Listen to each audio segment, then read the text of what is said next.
Pasar motor Indonesia sangat besar. Saking besarnya, dalam 1 tahun aja penjualan motor bisa terjadi sebanyak jutaan unit. Menariknya adalah walaupun penjualan motor bisa memiliki angka yang sangat fantastis, namun sayangnya pembelian motor yang terjadi tersebut terjadi dengan sistem kredit. Yang mana menurut data yang ada, 80% lebih motor dibeli secara kredit setiap tahunnya. Dan ini mencakup dari motor entry level sampai motor premium. Sebenarnya ini adalah hal yang gak aneh, karena mengingat perekonomian Indonesia yang kurang lebih masih gini-gini aja. Gak heran kalau tingkat kredit masyarakat masih sangat tinggi. Menariknya lagi adalah, oke lah kalau kita kredit motor entry level, karena mau bagaimanapun motor entry level sebenarnya udah lebih dari cukup untuk digunakan sehari-hari. Dan biasanya kalau orang yang kredit motor entry level, emang orang tersebut benar-benar membutuhkan motor untuk menunjang kesehariannya. Tapi nih yang jadi pertanyaan, kenapa ada orang yang mau kredit motor Matic Premium seharga 30 juta lebih? Di sini yang bikin bingung. Memang sebenarnya tidak ada salahnya orang tersebut mau kredit motor yang harga 20 juta, 30 atau bahkan 70 juta sekalipun. Ya sebenarnya emang gak masalah. Namun sayangnya di luar dari itu banyak yang beranggapan kalau kredit motor Matic Premium itu sebenarnya agak sedikit dipaksakan. Karena secara harfiah kalian gak perlu melakukan hal ini. Cerita sedikit. Waktu itu saya pernah naik ojek online dan abangnya naik motor Honda PCX. Ketika lagi ngobrol sama abang ojolnya, saya nanya, "Enak ya bang naik PCX?" Abangnya nyaman, penumpangnya juga nyaman.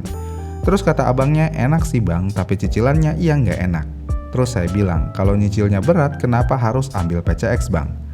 Jawabannya, biar bisa dibawa ke kampung dan karena keren aja. Ya, lagi dan lagi mencicil motor mahal semua hanya demi gengsi semata. Tapi kenapa hal ini bisa terjadi? Banyak orang yang menganggap motor mahal adalah sesuatu yang harus dimiliki walaupun harus dicicil. Padahal kalau kita mau hitung-hitungan, kalian akan rugi jutaan rupiah jika kalian mencicil motor.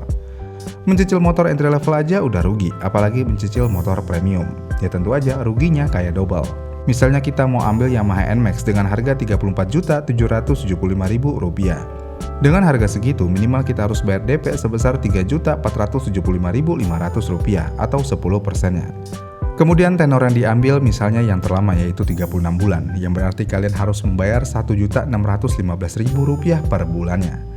Bulanannya cukup besar, dan kalau ditotal selama 36 bulan, total akhir kalian bayar untuk sebuah NMAX adalah sekitar Rp58.140.000, yang berarti ada selisih sekitar Rp23.365.000. Ya, ini adalah uang yang kalian keluarkan secara cuma-cuma hanya dalam waktu 36 bulan dan hanya untuk satu unit sepeda motor 155cc. Kalian kasarnya ngebuang satu motor Honda Vario 125 dalam waktu 36 bulan. Ini berbeda jika kalian membeli motor entry level. Walaupun kalian juga akan kena bunga kredit sampai dengan belasan juta rupiah, tapi setidaknya kalian akan lebih hemat sedikit. Menariknya adalah terkadang perkara nanggung kalian malah menjadi kejebak dengan bunga kredit yang mahal. Misalnya awalnya kalian mau beli Yamaha Gear yang seharga 19 jutaan dengan tenor 36 bulan. Yang mana dengan DP 10%, maka kalian akan mendapatkan cicilan sebesar Rp909.000 per bulannya. Masalahnya adalah Rp909.000 dengan 1,6 juta per bulan itu kayak cuma nambah dikit. Dan kalian berpikir yang akan kalian dapatkan lebih baik. Daripada Yamaha Gear nambah sekitar 700.000 per bulan, kalian udah bisa dapetin Yamaha NMAX, motor impian. Disinilah masalah lainnya. Perkara nanggung kalian jadi terjebak hutang yang cukup besar. Dan dari sinilah semuanya mulai terasa masuk akal, sekaligus terasa berbahaya. Karena keputusan membeli motor mahal itu jarang sekali diambil dengan logika yang benar-benar dingin. Lebih sering diambil di momen emosional, di momen nanggung, di momen ketika selisih cicilan terlihat kecil tapi dampaknya cukup besar. Dan sayangnya terkadang memaksakan kredit tidak berujung baik. Berapa banyak motor Matic Premium yang ditarik leasing? Berapa banyak motor Matic Premium yang dikejar-kejar oleh mata elang? Jawabannya cukup banyak. Karena pada akhirnya cicilan 1,6 juta per bulan tersebut akan terasa berat. Kenapa bisa? Ya karena merawat motor Matic mahal dan harga pajak motor Matic Premium bisa dibilang cukup mahal. Dan hal tersebut akan mengganggu alur keuangan kalian secara keseluruhan. Belum lagi perihal bensin. Tidak bisa kita sandingkan konsumsi BBM motor Matic Premium dengan entry level. Semua akan terasa berbeda. Dan tentunya Matic Premium akan memiliki konsumsi BBM yang jauh lebih boros. Sebagai contoh Honda PCX dan Honda Beat. Honda Beat di atas kertas bisa menempuh jarak 60 km hanya dengan 1 liter. Sedangkan PCX ada di 41 km per liternya. Walaupun realitanya ya terkadang hanya tembus 30 km per liter. Ya, banyak faktor yang akan mempengaruhi keuangan kalian. Lalu bagaimana? Apakah sebaiknya kita tidak mengkredit motor Matic Premium? Sebenarnya hindarilah kredit motor, karena hal tersebut akan merugikan kalian secara mutlak. Tapi kalau memang terpaksa, hindari memaksa kredit motor premium. Beli aja yang entry level, karena pada akhirnya kalian sendiri yang akan merugi. Namun sayangnya semua ini tidak akan berguna jika seseorang sudah ditutupi dengan tingkat gengsi yang tinggi.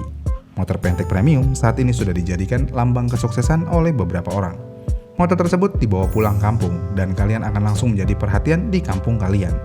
Masalahnya adalah mungkin kalau saat ini tahun 90 atau 2000-an awal, hal tersebut masih cukup relevan. Namun ini tahun 2026, yang mana banyak orang yang sudah memiliki motor Matic Premium. Apalagi motor Matic Premium sebenarnya nggak sepremium namanya. Motor tersebut ya terkesan biasa aja, dan kalau kalian paksakan kredit pun, kemungkinan besar di kampung kalian, motor Matic Premium kalian bukanlah satu-satunya motor premium yang ada di kampung kalian. Karena kebanyakan dari orang sana ya kemungkinan akan memiliki motor yang serupa. Kalau udah begini, ya buat apa kalian mengorbankan banyak hal untuk gengsi yang tidak berguna? Iya kan? Dengan kondisi ini, muncul ke pertanyaan terakhir, sebenarnya apa fungsi dari motor Matic Premium selain dari gengsi? Jawaban singkatnya tentu aja kenyamanan. Dah, itu aja. Motor Matic Premium menawarkan kenyamanan berkendara yang hampir mutlak. Kita harus akui, mau itu PCX ataupun NMAX, kedua motor tersebut jauh lebih nyaman digunakan daripada motor Matic entry level. Jadi ya, motor Matic Premium hanya unggul dalam hal kenyamanan aja. Dan motor Matic Premium tidak akan bisa digunakan dalam kondisi yang berat, misalnya bawa galon air, bawa belanjaan yang banyak, bawa karung di dek dan lainnya. Yang pada akhirnya, jika kalian memaksakan membeli motor Matic ini, dan kegiatan kalian banyak, dan motor tersebut hanya menjadi motor satu-satunya di rumah kalian, kasarnya, kalian membeli motor yang hampir tidak berguna kecuali hanya untuk kenyamanan. Dan kondisi ini langsung mensederhanakan pertanyaan, apakah kenyamanan itu benar-benar sebanding dengan beban cicilan, bunga, dan tekanan finansial yang harus kita tanggung selama bertahun-tahun? Karena sayangnya, kenyamanan yang dibeli dengan rasa cemas setiap akhir bulan itu bukanlah kenyamanan. Self-reward terkadang memang penting, tapi balik lagi, jika ingin membeli barang apalagi barang tersebut ada alternatifnya, misalnya motor entry level, lebih baik sesuaikan dengan budget aja. Dan sekali lagi, hindari memaksakan kredit motor Matic Premium, apalagi sampai nendang pintu rumah orang tua kalian. Gimana nih menurut kalian? Yakin masih mau tetap kredit motor Matic Premium? Komen di kolom komentar di bawah ya, dan sampai jumpa di video selanjutnya.